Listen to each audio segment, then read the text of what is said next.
या कुन्देन्दु तुषारहार धवला या शुभ्रवस्त्रावृता या वीणावरदण्डमण्डितकरा या श्वेतपद्मासना या ब्रह्मा अच्युत शंकर प्रभृतिर्देवैः सदा वन्दिता सा मां पातु देवी सरस्वती निःशेषजाड्या अपहा। बड़ों को प्रणाम, छोटों को स्नेह और आशीष। मैं हूँ राजेश त्रिपाठी और आप देख रहे हैं मेरा चैनल धर्म दर्पण। आग्रह है आपसे इसके वीडियो लाइक और शेयर करें। कृपया मेरे चैनल को सब्सक्राइब कर लें।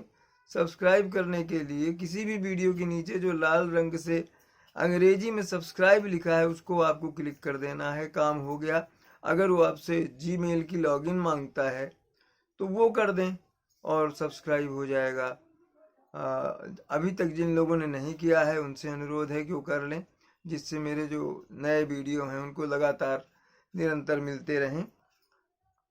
मैं जैसे पहले भी बताया हूँ, आज फिर बताने की ज़रूरत नहीं है, मगर बता रहे हैं कि 2 सेक्शन है मेरे इस चैनल में। पहली तो जो है विभाग पहला जो है वो राम कथा को समर्पित है। दूसरा जो है विविध प्रकार की धार्मिक कथाओं, प्रथाओं, मान्यताओं और व्रत त्योहारों आदि पर मनीषियों की जिंदगी आदि पर है। हमारी कोशिश है कि हम धर्म दर्पण जो मेरा चैनल का मुख्य टाइटल है, शीर्षक है, उसके अंतर्गत हम लोग इसको दे रहे हैं विचित्र कथाओं को। आज हम वृंदावन के निधिवन जो रहस्यमय माना गया है उसके रहस्य की कथा कुछ सुनाएंगे, जिसमें कहते हैं कि आज भी रात्रि को कृष्ण राधा और गोपियों के साथ रास रचाते हैं और वो गोपियां दिन में जो सुबह होते ही वो तुलसी के पेड़ों में परिवर्तित हो जाती हैं। पेड़ पौधे नहीं। तो आज उसी रहस्यमय निधिवन की कथा आपको सुना रहे हैं। मैं खुद भी वहाँ गया था और मैंने ये जो भी इसको छोड़ करके रासलीला को, रासलीला मध्य रात्रि में होती है, दिन में जो भी वहाँ चमत्कार देखा रंग महल वगैरह का, उसका उल्लेख इसमें आपको मिलेगा। विविधाओं से भरी है हमारी पुण्य भूमि भारत। कण कण में भगवान की अवधारणा रखने वाले इस पुण्य क्षेत्र में आज भी कई ऐसे स्थान हैं जहां ईश्वर तत्व की उपस्थिति का आभास होता है। ऐसा ही एक स्थान पुण्य तीर्थ धाम वृंदावन है। वृंदावन में बांकी बिहारी मंदिर व अन्य मंदिर तो हैं ही, यहाँ निधिवन नामक एक अत्यंत पवित्र रहस्यमय धार्मिक स्थान भी है। 5000 साल पुराने निधिवन के रहस्य के बारे में ऐसी मान्यता है कि निधिवन में भगवान श्री कृष्ण राधा व गोपियों के साथ आज भी हर रात रास रचाते हैं।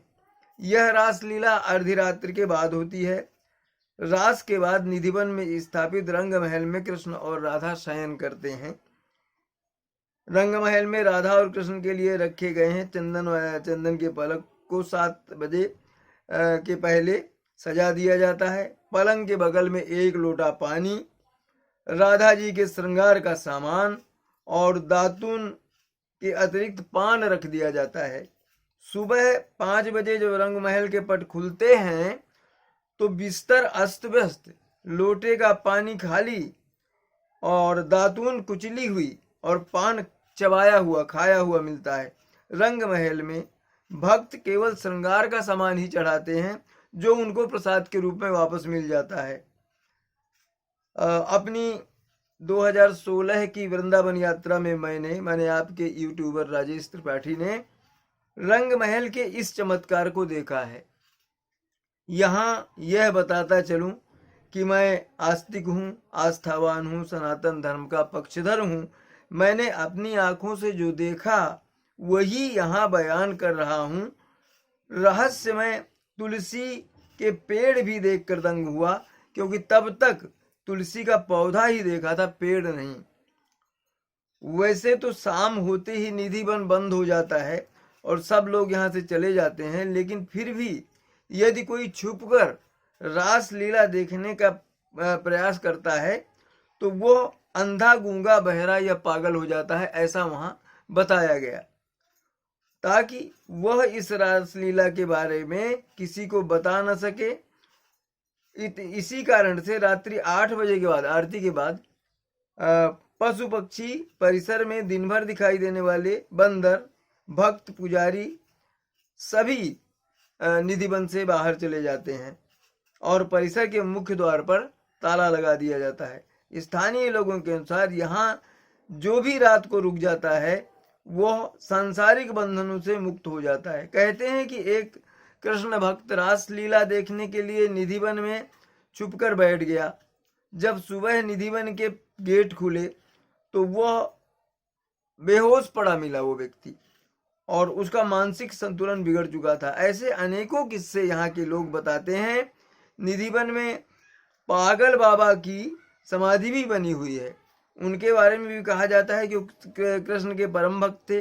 उन्होंने भी एक बार निधिवन में छुप करके रासलीला देखने का प्रयास किया, जिसके चलते वो पागल हो गए थे। चूंकि वे श्री कृष्ण के भक्त थे, इसलिए उनकी मृत्यु के बाद उनकी समाधि निधिवन में ही बनवा दी गई।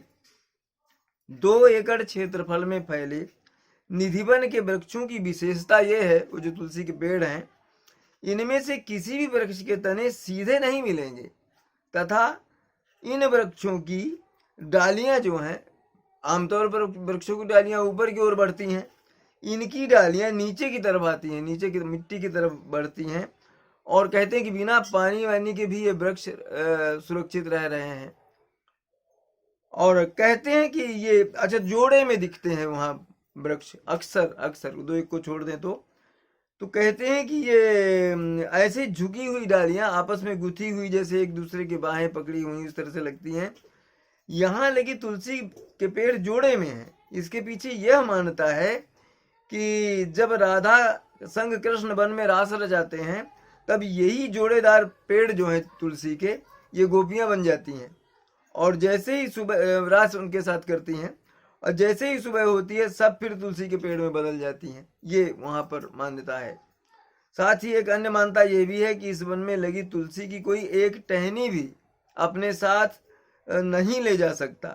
कहते हैं जिन लोगों ने इन्हें ले जाने का प्रयास किया उन्हें किसी न किसी आपदा का शिकार होना पड़ा। यही कारण है कि कोई भी इन्हें छूने तक का साहस नहीं करता। वन के आसपास बने मकानों की खिड़कियों को शाम 7 बजे के बाद बंद कर दिया जाता है। यहाँ के निवासी बताते हैं कि शाम 7 बजे के बाद कोई इस वन की तरफ नहीं देखता। जिन लोगों ने देखने का प्रयास किया तो अंधे हो गए या उन्हें किसी न किसी विपत्ति का सामना करना पड़ा। निधिवन परिसर में संगीत सम्राट एवं ध्रुपद के जनक श्री स्वामी हरिदास जी की समाधि है। वे संगीत सम्राट के साथ साथ अच्छे कवि भी थे। उन्होंने भजनों पदों की रचना की थी। हरिदास अकबर के नवरत्नों में से एक तानसेन के संगीत गुरु थे। कहते हैं कि एक बार साधु का वेश बनाकर तानसेन के साथ अकबर भी हरिदास जी का गायन सुनने गए थे। बैजू बावरा, जिनका मूल नाम बैजनाथ प्रसाद मिश्र है और अच्छे जाने माने गायक माने गए अपने देश के, वो भी स्वामी हरिदास के ही शिष्य थे। निधिवन में एक विशाखा कुंड भी है, जिसके बारे में कहा जाता है कि एक बार रासलीला के दौरान राधा की प्रिय सखी विशाखा को प्यास लगी तो कृष्ण ने अपनी बंसी से यह कुंड बनाकर पानी निकाला था। यहाँ एक बंसी चोर मंदिर भी है। हुआ यह था कि कृष्ण अक्सर अपनी बंसी में मगन रहते, बंसी बजाते रहते थे। ऐसे में वे राधा की ओर ध्यान कम ही दे पाते थे। इससे राधा उनसे रुष्ट हो गई। उन्होंने उनकी बंसी चुरा कर कहीं छिपा दी।